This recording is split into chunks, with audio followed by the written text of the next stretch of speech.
From Pearl Harbor to Calvary, Mitsuo Fuchida and the power of gospel literature. This is the most extraordinary testimony of God's grace. Mitsuo Fuchida and the power of gospel literature. Mitsuo Fuchida is best known for leading the devastating air attack on Pearl Harbor, the 7th of December, 1941. We're coming up to that anniversary this week. After the war, Fuchida became a dynamic Christian evangelist. He coordinated evangelistic outreaches throughout Japan, the United States, and Europe. Fuchida was the son of a master of a primary school in Kashihara, and his grandfather was a samurai warrior, which is like what the equivalent of a knight in Middle-aged Europe. A samurai warrior was like the ultimate of serious knights in Japan. Mitsuo Fuchida entered the Imperial Japanese Naval Academy in 1921, graduated as a midshipman 1924, promoted to ensign 1925, a sub-lieutenant in 1927, which is equivalent to us of a second lieutenant. He specialized in horizontal bombing and gained combat experience in China during the Sino-Japanese War, and he was assigned to the carrier Kaga in 1929. Interesting how soon Japan got into aircraft carriers. Because aircraft carriers were unknown in the First World War, came shortly after the First World War, but already in 1929, Japan's building up their carrier fleet. Promoted to lieutenant commander in 1936, he was accepted into Naval Staff College. He joined the aircraft carrier Akagai in 1939 as commander of the air group. In October 1941, Fuchida was made commander under the command of Vice Admiral Nagumo. There were 6 aircraft carriers and 423 aircraft under his control. And Commander Fuchida was responsible for coordinating the aerial attack on the US Pacific Fleet, which normally was based in San Diego, but which the American President FDR had just moved to Pearl Harbor a few months before as probably as bait, also as a provocation, the Americans, because Pearl Harbor was not easily defendable. In fact, if one battleship had been sunk in the entrance to the harbor, the entire fleet would have been bottled up. If you've been to Durban Harbor, you can see it's got a very narrow entrance. If you sunk a ship in Durban Harbor's entrance, the whole of Durban Harbor would be unusable. So why they would move from San Diego Harbor to Pearl Harbor was not where the US Pacific Fleet normally was. But America just put full oil embargo on Japan, and then follow up with further provocations. They put the US Pacific Fleet within striking distance of Japan to provoke Japan to attack them. And the evidence is out. That's exactly what FDR wanted as an excuse to get involved in Europe's war. And if you've seen the film Tora, Tora, Tora, this is the depiction of Mitsuo Fuchida. And it was a very complicated, long-distance raid for the Japanese Navy to sail across the Pacific thousands and thousands of miles. Remember, the Pacific Ocean is so big, you could put the entire landmass of Asia in the Pacific Ocean and there'd be space left over. Even parts are so deep that you could bury right up to the Himalayas, up to Mount Everest, down in the Pacific. That's how big the Pacific Ocean is. And for them to be wandering around there, to be able to attack Pearl Harbor was quite an amazing operation. And you can see how their ships are prepared for war. They've got extra sandbags around their vulnerable points on their control towers. They're expecting to get counterattacked. Well, Fuchida was in the first wave of 183 dive bombers, torpedo bombers, level bombers, and fighters, which took off from the carriers 370 kilometers north of Ohio and targeted the US Pacific Fleet at Pearl Harbor. And this is just one of the bomber planes. And Mitsuo Fuchida was in the lead plane. At 7:40 Hawaiian Standard Time, Fuchida ordered Tenkai, which is take attack position. He slid back the canopy of his Nakajima Kate torpedo bomber. He fired a green flare to signal attack. He then instructed his radio operator to send the coded signal, to, which means strike. And that is what they did. And you may have seen the film Toya, Toya, Toya. That's how it's pronounced in Japanese. At 7:53, Fuchida sent the code words Toya, Toya, Toya back to the carrier Akagi, the flagship. And that was the code word meaning complete surprise had been achieved. TOYA was the acronym for Tosuguki Rakigeki, which means torpedo attack. But in Japanese, TOYA also means tiger. So it was chosen as the code word meaning we've achieved complete surprise. There's no American planes aloft, no anti-aircraft firing yet, and they were over the harbor with complete surprise. When the attack on Pearl Harbor hit 7:55 a.m., many American sailors or soldiers were on leave or sleeping late. Now, it's a Sunday morning. They would have saved their lives as they were going to church, but no, these guys are lying in their bunks. 7 battleships are lined up on Battleship Row. The Nevada, West Virginia, Arizona, Oklahoma, Tennessee, Maryland, and the California. And this is the Kate torpedo bomber, which is like what Mitsuo Fuchida was flying. And they specially adapted their torpedoes to be able to operate in the shallow waters of a harbor. Now, it was common belief that torpedoes were not effective in these harbors because torpedoes operated at a greater depth and they wouldn't operate in such shallow water. But the British had adapted their torpedoes to do just such an attack on the Italian Navy at Taranto Bay. And so a few months earlier, the British had used torpedo planes from an aircraft carrier to destroy much of the Italian Navy.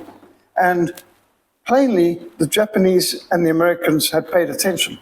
In fact, the American Navy had even ordered that torpedo nets should be put in the harbor to protect their ships because of this eventuality. The British had just proved you can use torpedo planes in a narrow harbor, shallow harbor, in order to sink battleships.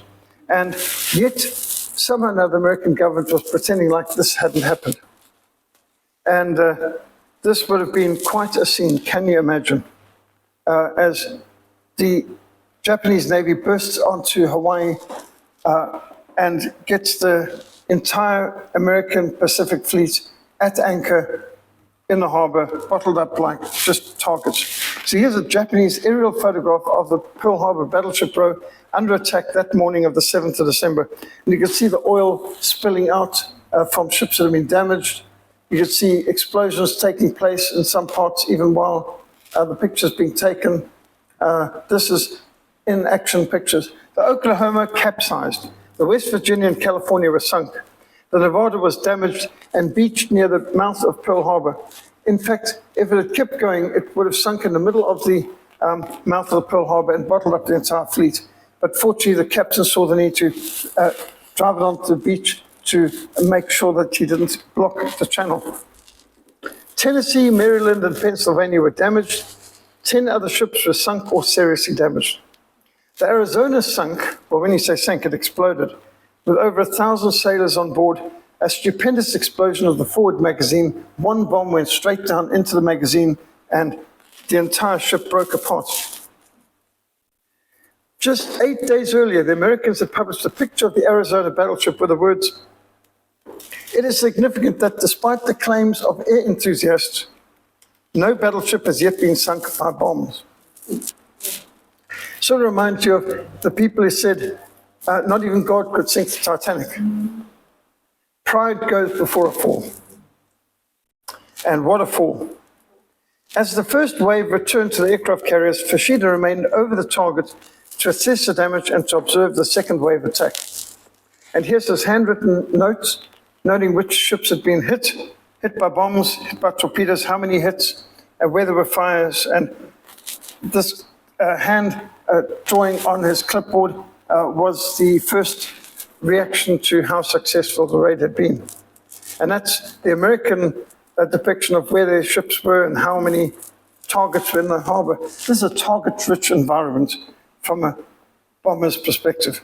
Fuchida returned to his aircraft carrier only after the second wave had completed its mission. So he is over the target for much more than twice the time of any other Japanese aircraft. 21 large flak holes were found in his aircraft, flak meaning anti-aircraft weapons. The main control wires were barely holding together, and it's incredible that he survived so many hits to his aircraft. And this is how one particular comic depicted Fuchida leading the 360 Japanese planes on the attack on Pearl Harbor. The Japanese lost 29 aircraft in the attack on Pearl Harbor, which may seem to be a surprise to some people, because some people have seen that love story pretending to be a war film, Pearl Harbor. The two heroes in that film seem to have shot down more than 29 Japanese aircraft, and that's very imaginative propaganda. The US Pacific Fleet lost 21 ships, including almost every battleship. 188 aircraft destroyed, another 159 aircraft damaged, 2,403 lives lost. Absolutely devastating destruction of the US Pacific Fleet. And you can just hardly imagine the devastation that could be caused. I mean, just look what the dry dock's like. Just staggering. But in Fushida's memoirs, he remarks that he was upset at the admirals cancelling the third wave attack.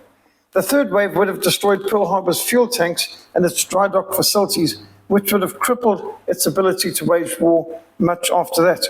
I was upset and thought, what stupidity. But the decision belonged to the commander. It would do no good if I complained. And the Japanese didn't exactly have the kind of military where dissension was accepted. Years later, Fuchida said, while he mourned those who died aboard the USS Arizona and other ships, he didn't regret his role in the Pearl Harbor attack. It was war, he said. And after the successful Pearl Harbor attack, Fuchida was granted an audience with the emperor, who, by the way, according to their view, was like a living god on earth. On 19th of February 1942, Fuchida led the first of two waves of 188 aircraft in a raid on Darwin, Australia. I must say, any city called Darwin deserves to be bombed. But what's going on in Australia that they can name a town after Darwin? Well, on the 5th of April, he led another series of air attacks against the Royal Navy bases in Ceylon, what today is called Sri Lanka, which is where Ceylon tea comes from. And this is just a picture of the oil tanks at Darwin burning in 1942. If you've ever seen that film, Australia, it depicts the air raid on Darwin on that particular occasion. Well, in Rhodesia, we actually had a town called Mount Darwin, which was the first place attacked by the terrorists, interestingly. And again, I wondered what Rhodesia doing with a place named after Darwin. So these are the Japanese aircraft carriers. The Japanese had the biggest fleet of aircraft carriers in the world, much more than Britain, who had the greatest navy in the world. And the Japanese had seen the need to invest in aircraft carriers early on, so they were on the real cusp. And while the Americans had a few more aircraft carriers, it wasn't a lot more. And of course, they were split between the Atlantic and the Pacific. Mitsuo Fuchida, seen in this B-5N2 bomber on board the Kagi aircraft carrier. In June 1942, Fuchida was recovering from an emergency shipboard appendectomy, that's getting your appendix removed, when he was wounded in the Battle of Midway. Now, Pearl Harbor was a great success, but Midway was a disaster for the Japanese, and they had their commander in the sickbay, which knocked him out of action. He was on the ship's bridge during the morning attacks by the US aircraft, and as the Kagi was hit, a chain reaction from the burning fuel and the live bombs began the destruction of the ship. And an explosion threw Fuchida to the deck, and he broke his ankle, knocking him out of the flying war for a while. And it's actually an extraordinary story, and if you can endure the pathetic, ridiculous love story in the film, Midway is a good depiction of that battle, showing how the correlation of forces, there were so many mistakes made that just was extraordinary from the Japanese side that led to the Americans getting extremely lucky. That they just happened to get their air crew, their torpedo bombers, over the ships at the moment that all the Japanese combat air patrol, who were meant to be protecting the aircraft carriers, were down to sea level. And the Americans attacked in waves. And so each group got shot to pieces. I mean, they lost whole squadrons attacking these aircraft carriers. But they were essential. They paid the price. Bring the combat air patrol down, so that when the final group of torpedo bombers came, there was no more combat air patrol of Zeros to intercept them. And they got 3 aircraft carriers out of 4 taken out in one day. The next day they got the 4th aircraft carrier. So it was a spectacular success for the Americans, but the Japanese had made some tactical mistakes which probably wouldn't have been made if Fuchida had actually been in operation. After recuperating, Fuchida spent the rest of the war as a staff officer, and 2 weeks before the American invasion of Guam Island, Fuchida was ordered to Tokyo. Providentially, because when the Japanese on Guam failed to repel the invasion, Vice Admiral Kakuta and his staff chose seppuku, which is the samurai suicide ritual of disembowelment, ripping their stomach open with their daggers. And if he had been on the island, he would have had to obey that. The entire high command was going to commit suicide rather than surrender. And so, again, the sword of death had missed me only by inches. What did it mean? A charmed life. The day before the first atom bomb was dropped on Hiroshima, which, by the way, had one of the largest collections of Christians in Japan. Both Hiroshima and Nagasaki were the main concentrations of Christians in Japan. Makes you wonder why the Americans chose these university towns. There was no military significance to these towns. But he was in Hiroshima, and he is called by long distance by naval headquarters to return to Tokyo, so he wasn't there when the bomb fell. And as he ate breakfast in Yamato, 200 kilometers away, Fuchida learned everyone he had been working with in Hiroshima had perished in the first atomic explosion. The day after the atomic bombing, he was ordered to return to Hiroshima to assess the damage. And all of the members of Fushida's party died of radiation poisoning. But Fuchida alone exhibited no symptoms. Each of the officers who accompanied Fuchida to examine what type of weapon caused this damage. Nobody knew anything about atomic weapons at that stage. Everyone showed strange signs of illness. One by one, they died to radiation poisoning. And then Fuchida returned to Kashihara to help his wife raise their children. He was depressed. Life had no taste, no meaning. I'd missed death so many times, and for what? What did it all mean? His life's work was defeated. His country, his empire was defeated, now occupied. It was, you can just imagine, the most devastating time in his life. But he is alive, and he didn't know why. After the war, Fuchida was called to testify at the trials of Japanese military leaders. And when General Douglas MacArthur summoned Fuchida to testify in the Tokyo war crime trials, Captain Fuchida, and remember, a captain in the Navy is much higher than what we call a captain army. A captain is above a commander. A captain would be, the person who runs the ship, the whole battleship, really. So Fuchida was disgusted. He declared everyone should know war was war and cruel acts occurred on both sides. Indeed, the ones who were acting as judge, jury, and executioners had just incinerated hundreds of thousands of civilians with atomic bombs. Who are they to talk about war crimes? But there were Japanese war crimes in World War II, of course, but it's not like war crimes didn't happen on both sides. And General Tojo got the full treatment because he was treated like a real criminal. They wouldn't even allow him the decency of a firing squad. He was treated like a common criminal and hung. And the petty vindictiveness of the Allies infuriated Fuchida. He denounced the victor's justice show trials, which is very much like what Stalin would do in Russia, these show trials. They're just done for the camera and for propaganda. In 1947, he met his former flight engineer, Kazuo Kanegasaki, who he thought had died in the Battle of Midway. However, Kanegasaki reported a young Christian woman, Peggy Covell, had cared for them in the prison camps, despite the fact that her missionary parents had been killed by Japanese soldiers on the island of Panay in the Philippines. Peggy Covell's parents were missionary teachers in Japan until 1939, when they relocated to the Philippines. And when the Japanese conquered the Philippines in 1941, they beheaded both of Peggy's parents on Sunday morning, 19th of December, 1943. To Fuchida, this love for your enemy was inexplicable. The Bushido code of any samurai required revenge against the murder of one's parents. You had to restore honor. He became obsessed with trying to find out and understand why would anyone treat their enemies with kindness and forgiveness, especially people who had killed their own parents. The extraordinary example of Peggy Covell and Jacob de Chazar, who we'll learn more about just now, inspired Fuchida to know more about the God of the Christians.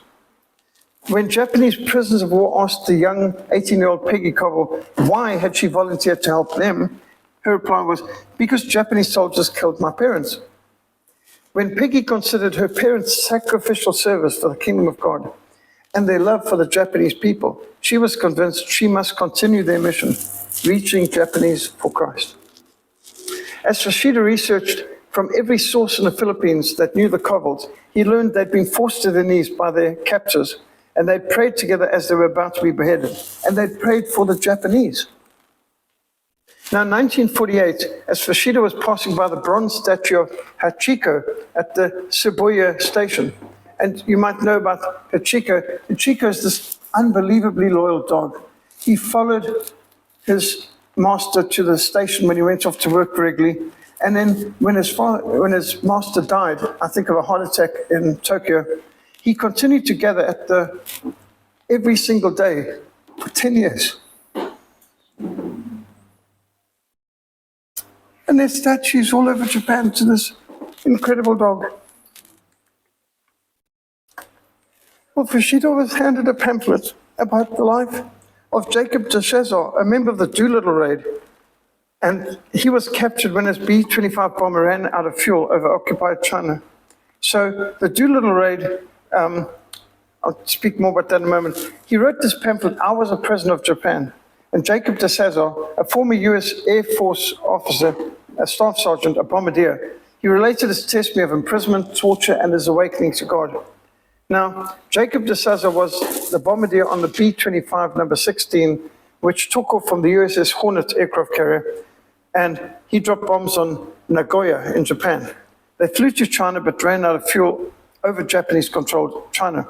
So this was first time in history, twin-engine bombers flying off an aircraft carrier. Now, aircraft carriers, pretty small, short, limited space. This was considered impossible. But after Pearl Harbor, the Americans wanted to do some offensive action, and they were too far from Japan. Their planes couldn't reach there. But this was a bold idea of Doolittle.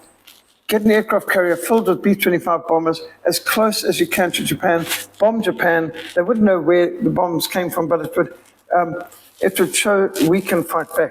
And as Doolittle said, our raid will be like a pinprick, but it'll be straight to the heart. They're going to bomb Tokyo itself.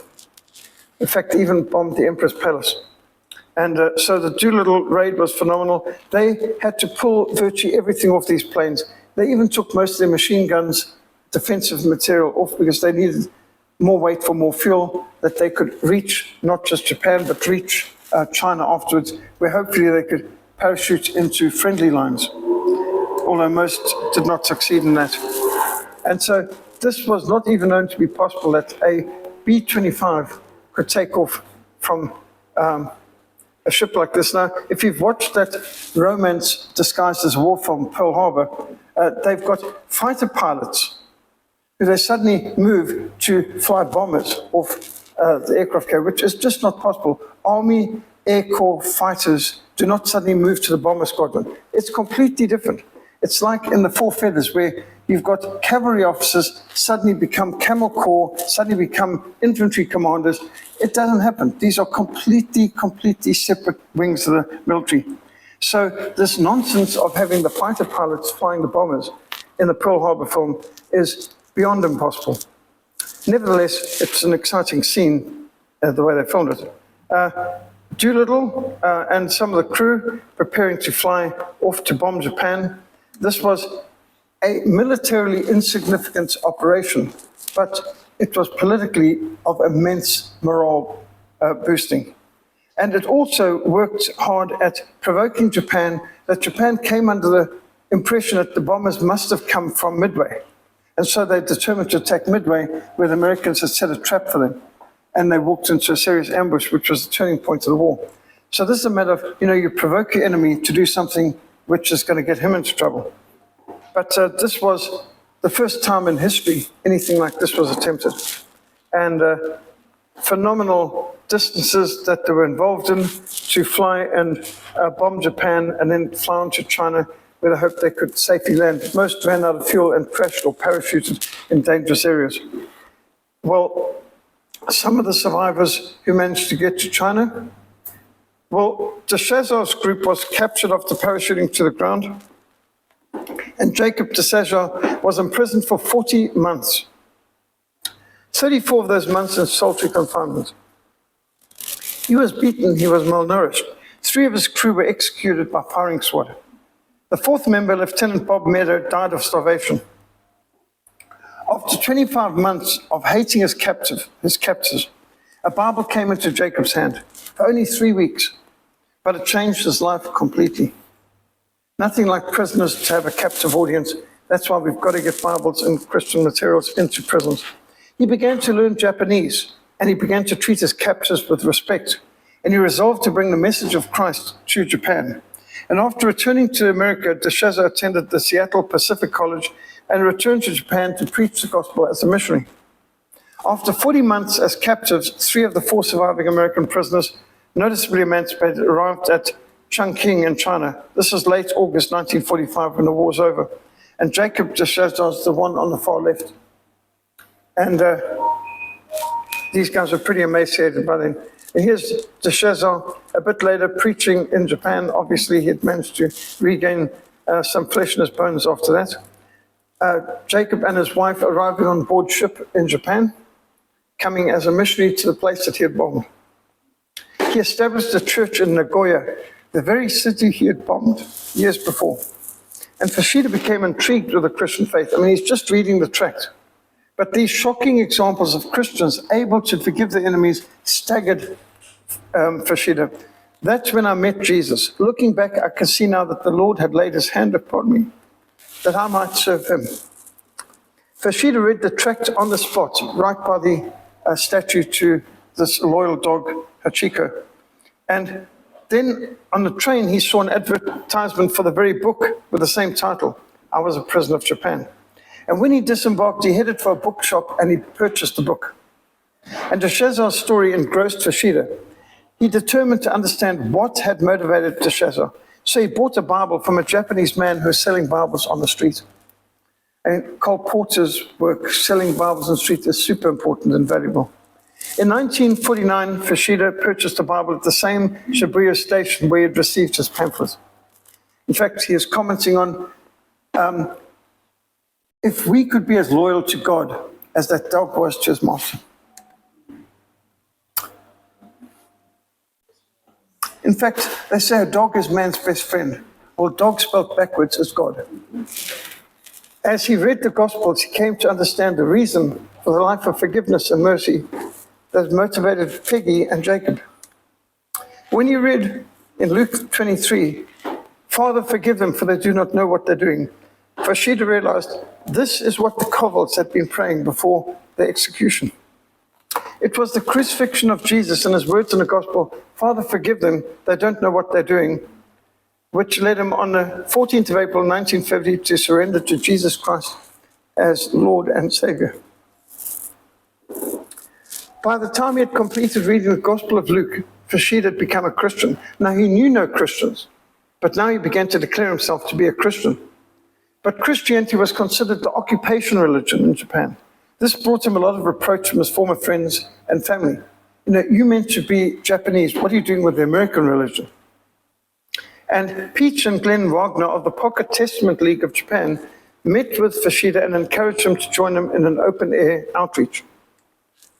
And in the business section of Osaka, as the Americans stood to speak, fewer than 40 Japanese would stop to listen. But when Fuchida, the hero of Pearl Harbor, was introduced, the crowd swelled. Rush hour traffic stopped. Hundreds gathered. Even the police listened in. And this was the beginning of Fuchida's new career as an evangelist. Soon he had filled an auditorium in Osaka. 500 Japanese came forward at that rally. And almost every newspaper in Japan reported on it. He described his conversion as like having the sunrise. And he preached against Japanese egocentrism and xenophobia. Like Paul on Mars Hill, he used Japanese cultural examples to communicate the gospel of Christ. And one biographer called him God's samurai, like his grandfather. Captain Fuchida went from being a vital part of Japan's military attack on the United States to being a vital part of God's missionary offensive into the hearts, the minds, and the souls of the Japanese, and later the Americans and Europeans too. And you think of the training and courage it takes to attack a battle fleet. Well, you need more than that to be able to attack whole cultures and religions with the gospel. In May 1950, Fuchida and de Chazar met for the first time. And here's a picture of them meeting. In May, he visited de Chazar, knocked on his door and said, "I've desired to meet you, Mr. de Chazar. My name is Mitsuo Fuchida." Well, de Chazar recognized the name immediately and said, "Come in, come in." And his former enemies embraced as brothers in Christ. And picture them later on in life. In 1951, Fuchida published an account of the Battle of Midway, the battle that doomed Japan, the Japanese Navy story. In 1952, he toured the United States as a member of the worldwide Christian missionary army of sky pilots. And he said, "I remember the thrill that was mine when, in one of my first meetings, I led the first soul to Christ in America, and he was one of my own countrymen." Remember, there were quite a few Japanese in America, although they were all put in concentration camps by Franklin Delano Roosevelt's government during the war. Reverend Sachs, Reverend Larson, Captain Fuchida, and Reverend Peach upon arriving in America. And here Mitsuo Fuchida is meeting with Admiral Harbour, the Chief Chaplain of the US Navy, and Reverend Sachs, who is Chief Sky Pilot of America. And Doolittle himself meeting with Fuchida. And Doolittle and Fuchida, 1953, once enemies, now brothers in Christ. Cliff Barrows, the song leader of the Billy Graham evangelistic team, with Captain Fuchida. And George Wilson, Director of Youth for Christ, presenting Captain Fuchida with his Billy Graham Bible. And Billy Graham meeting with Fuchida, he had Fuchida's testimony presented at some of his evangelistic crusades first. Much like, I think you may recall, Gary Player, South Africa's top golf champion, was also used as giving testimony when Billy Graham visited Cape Town. He was at the stadium in Greenpoint. And interesting, somebody once said to Gary Player, "You're lucky." And Gary Player said, "Yes, and the harder I train, the luckier I become," which is intelligent insight. Well, Captain Fuchida, the way envelopes are written with a scripture verse on the outside too. In February 1954, Reader's Digest published Fushida's story of the attack on Pearl Harbor. And Reader's Digest was very well read. I mean, I remember my parents used to get Reader's Digest all the time too. Fuchida then wrote From Pearl Harbor to Golgotha, which was later renamed From Pearl Harbor to Calvary. And we've actually got that in our bookshop. The story of the lead pilot of Pearl Harbor attack and his conversion to Christianity. And then in 1955, he wrote an expansion of his book Midway, The Battle that Doomed Japan, the Japanese Navy story. And he wrote his autobiography For That One Day, the memoirs of Mitsuo Fuchida, commander of the attack on Pearl Harbor. This was published in Japan in 2007, translated to English and published in English in 2011. For that one day. It is said the reason for the state to nurture its soldier for years is to use him for just one day. My entire youth was dedicated for that one day, as he meant, for the attack on Pearl Harbor, in his case. In Midway, the battle that doomed Japan, Fuchida wrote, 5 minutes. Who would have believed that the tide of battle would shift in that brief interval of time? And it was that extraordinary coalition of forces of squadron after squadron of the American air attacks got shot into the sea. And then at the very moment that all the combat air patrol were on the ground level and the decks of the aircraft carriers were filled with ships that were, the aircraft that were changing from torpedoes for attacking ships, for bombs, for attacking Midway, and then changing back. At that moment of confusion, that the last American torpedo squadron came in, and that's the last they had in the US Navy. And they were the ones who got through because the entire combat air patrol was now at sea level and not able to protect the ships. We had been caught flat-footed with the most vulnerable position possible, with decks loaded with planes armed and fueled for attack. And the Battle of Midway had actually worked out so that the American Navy had cracked the Japanese Purple Code. And they knew their plans ahead of time. They knew they were going to attack Midway. So they positioned their aircraft carriers north of Midway and intercepted the aircraft carriers after they had attacked Midway. So Midway Island was bombed, and that was like the bait, and the Navy was ready to ambush the Japanese Navy aircraft carriers before they were able to return to Japan. And that was the turning point of the war in the Pacific. Fuchida turned down an offer from the Japanese government to organize their new air force. He faced down an angry pilot who pulled a knife and threatened to kill him, but this man later came to Christ. And here he is in Pearl Harbor, 1966, pointing to where he led the Japanese plane on that fateful day, the 7th of December. Fuchida ministered in prisons. He led people to Christ, even in cells of condemned murderers. And he formed Calvary clubs in prisons. And Mitsuo Fuchida related the testimony of Peggy, Koval, and her brave parents all over Japan. He quoted a testimony, "But the Holy Spirit has washed away my hatred and has replaced it with love." The Kovals had gone to their death singing hymns joyfully, praying for the conversion of enemies. And the blood of the martyrs is the seed of the church. So Mitsuo Fuchida was one of the fruit of their faith. As the Kovals were praying for the conversion of Japanese, and he was surely one of the fruit. Fuchida spent the rest of his life as an evangelist, taking the gospel of Christ throughout Japan, throughout the United States of America, and even throughout Europe. And you might even be able to get some video footage of him on checking YouTube. If you want to see one of the most accurate films that Hollywood's ever produced, Toya, Toya, Toya is it. It was remarkable attention to detail. Even History Buff says one of the most accurate war films ever produced. And they depict Commander Fuchida pretty accurately. He was one of the expert advisors on set, and depicts it in the film. His book for this one day, God's Samurai. These are just some books on Mitsuo Fuchida. And this reminds us we should pray for Japan. I must say, I never had much of a thought about Japan, but then in 2015, my son, who is a scout, was going to Japan for the Jamboree. And only once in your lifetime do you get a chance to go to a Jamboree as a scout. And that year it was going to be in Japan. And 1945, of course, the atomic bomb hit. So I'm looking 2015. This is the 70th anniversary of the bombing of Hiroshima. And I got angry thinking, is my son meant to go to some kind of guilt manipulation propaganda stunt against the Americans? So I decided, first of all, to investigate. And the more I investigated, I saw how every American commander, every American general, from General MacArthur onwards, opposed the use of atom bombs. Totally unnecessary, overkill, and unacceptable, and targeting civilian senses, not acceptable. If they had to use the atom bombs at all, why not target a military base or naval base or something like this?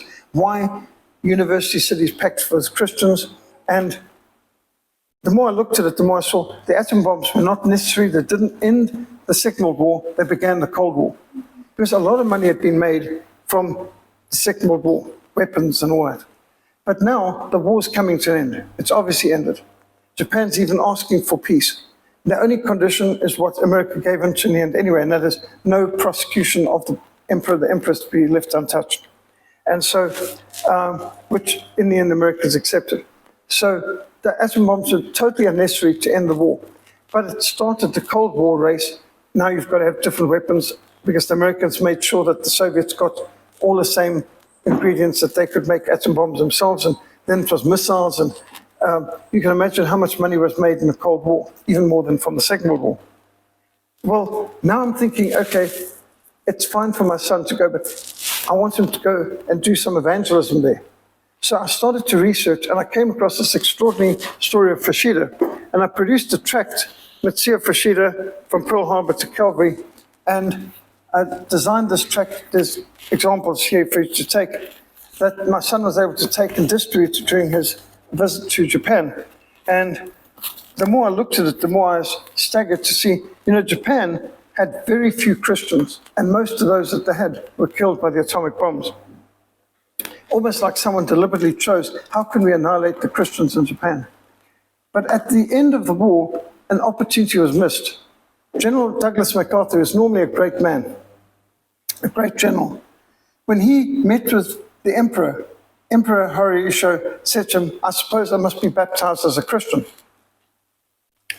And General MacArthur foolishly said, no, that's a private decision, which is a missed opportunity. If you know missionary history, most great conversions happened when the king was converted and then he ordered everyone else to be converted. For example, King Clovis of the Franks, when he was converted in the 5th century, he ordered all his warriors to be baptized. And that was the beginning of the conversion of France. And in 988, Prince Vladimir of the Russians, in what today would be considered Ukraine, although then it was just Russia, he got converted and ordered all his people to be converted. And so that was the conversion of the Russians, 988 AD. And again, when the Scandinavian Vikings were converted, the head of the Vikings said, be baptized or meet me in battle. And it was baptism or death. And he challenged all the Vikings, you will be converted. And he had sword fights, axe fights, he had battles with many a pagan who tried to resist. But every Viking state got converted, which is evidenced by all the crosses and the Scandinavian flags. So to have had the Emperor of Japan ready to be baptized, and if he had been baptized, Japan would have been baptized. And that wouldn't have necessarily converted him, I understand, but it would have opened him up to evangelism and discipleship, and then millions would have gotten converted. So that just shows you the shocking mindset of this individualistic, materialistic Western mindset of, oh, it's a private decision. Historically, nations got converted when the king got converted. The king gets converted and everyone else gets converted, simple. And that's the way it's always worked. Something good could have come out of this hideous Second World War. Imagine the whole of Japan could have got converted. And they missed the opportunity. Although, to his credit, General MacArthur sent a plea to America saying, we need missionaries to come to Japan. And of course, some did, like Jacob de Chazar, but not enough. It was a missed opportunity. And getting missionaries to Japan is fine, but if the emperor had been baptized, it would have made all the difference. But let's keep praying for Japan. These are very serious people. And I'm told, I had a missionary to Japan come and join us in Cape Town for a while, and we were handing out tracts in Cape Town, and he said, this is incredible. We've just read thousands of tracts in just an hour. And he said, in Tokyo, in 4 hours of rush hour, I count myself successful if I just do 4 tracts. He said, the Japanese are such a proud people. He said, you have to stand like head down, offering the tract, and very few people will take it from you. You can't just walk up to them like I do in Cape Town. Yeah? May I offer you something to read? No, in Japan, totally unacceptable. And so the people are so closed. And for these poor missionaries there, they get discouraged. And so to come to Cape Town to be able to do mass literature distribution for a person who's been in Japan, they just think, this is incredible. This is the most open country to the gospel imaginable. Their country is seriously closed. So pray for Japan. But notice from this testimony the power of gospel literature. Romans 1:16 says, I'm not ashamed of the gospel of Christ. It is the power of God to salvation for everyone who believes. Gospel literature is power, dunamos, dynamite. And we should be involved in investing in gospel literature. The Lord gave the word. Great was the company of those that published it. Psalm 68:11. And just think of the power in Bibles and New Testaments, gospel booklets. The written word can go where and when the human voice cannot go, such as mass distribution of traffic lights. Praise God for the power of gospel literature. It's the most cost-effective way of proclaiming the gospel. Look at the cost of television evangelism or radio evangelism or anything else. Compared to that, literature evangelism has more effect for less cost. It's the most cost-effective way to proclaim the gospel. It has no passport or visa problems. We have passport and visa problems. Gospel literature does not. It knows no fear. We might be intimidated, but the gospel literature is not afraid. It never loses its temper, no matter what the provocation. It never gets tired. We get tired. The literature keeps on working. It is never discouraged. It can tell its story over and over again. It can be received, read, and studied in secret. I've been in the shopping malls, and Muslim women in these hijabs have come asking for the Christian Liberation of Women tract, and they take it under their big burqa tent, doubtless to read in secret sometime later. And it's wonderful to see how gospel literature can get to people in every area. It speaks without an accent. Now, I've been overseas and had some people say, no, I love your accent, or I love your British accent, or I love your Australian accent. I say, no, it's not an Australian accent, it's not a British accent, not even a South African accent, it's a Rhodesian accent. But anyway, I don't think I've got an accent, but the other people do. It never compromises. We may compromise, but the gospel literature will not. The written word is more permanent than the human voice. By the way, we only remember about 10% of what we hear. We remember about 30 to 40% of what we read. If we hear and read it at the same time, more than 50%. A drop of ink can make a million think. So gospel literature is something we need to invest in. And if I could just say, we are distributing about 200 tons of gospel literature and Bibles every year in about 100 languages from Literature for Africa. But we've had a delay and an interruption in the container shipments we've been getting from America. We need more Bibles and books. Now, surely we must know some people who've got some spare Bibles and books they're not using that they can donate, especially in Afrikaans. We're always short of materials in Afrikaans.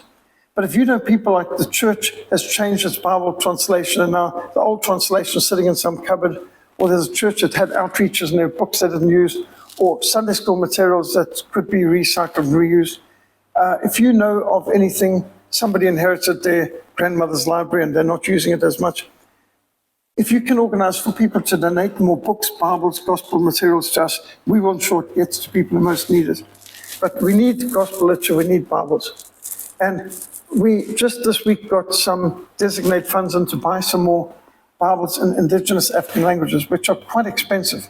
The Bible Society doesn't give any discounts, and it costs roughly 200 Rand per Bible in Xhosa, Afrikaans, Zulu, any of our local languages. So if we can get more, especially indigenous languages, or designate funds for it, because nobody's going to donate us Zulu Bibles from America, for example, or Afrikaans for that matter. So we need to be able to buy those locally, and we need more investments in literature. So if you know anyone who can help, if you've got access to any materials, even if it's just a shoebox of some extra books and Bibles around, we can ensure they get to people who most need them or best appreciate them and make sure it is multiplied. You go on our website, you'll see again this great poem of the power of the printed page. The word of God is living and active, it's sharper than any two-edged sword, piercing even to division of soul and spirit and of joints and marrow. It's a discerner of the thoughts and intents of the heart. So on our Frontline Mission SA.org page, you will see articles like this, even tracks like Mitsuo Fuchida from Pearl Harbor to Calvary, which can be downloaded, passed on electronically to people, or our sermon audio of his testimony, and lots on Quartermaster for Missions throughout Africa and the Literature for Africa Ministry. I should tell you about some upcoming events. On the 16th of December, which is a Tuesday, we will have a Braaivleis here, Day of the Covenant. No meeting, just fellowship and food. And if you want to swim or do some archery, air rifles at the pool area, that'll all be part of it. Just RSVP to Tertia. And that's on the 16th. On the 18th, Thursday the 18th of December, we'll have a Christmas carol service here at the Reformation Society, which will be our last Reformation Society meeting for the year. The first Reformation Society meeting of next year will be on the 8th of January, and we've got a special guest speaker that'll be Philip Stott, the creation scientist. And he's going to be our guest speaker for the Biblical Worldview Summit. So these are upcoming events. Please pray for them. Biblical Worldview Summit and the Great Commission course coming up in January. At the end of that, there'll be the Sanctity Life Sunday on the 1st of February, which is the anniversary of when they legalized abortion in South Africa back in 1998. And we'll have a march to Parliament the next day on the 2nd of March, 2nd of February, we'll march to Parliament to protest against abortion and to make a stand for life. So the March for Life to Parliament will be on the 2nd of February. These are all in our upcoming events on our website. Please do pray for these upcoming events.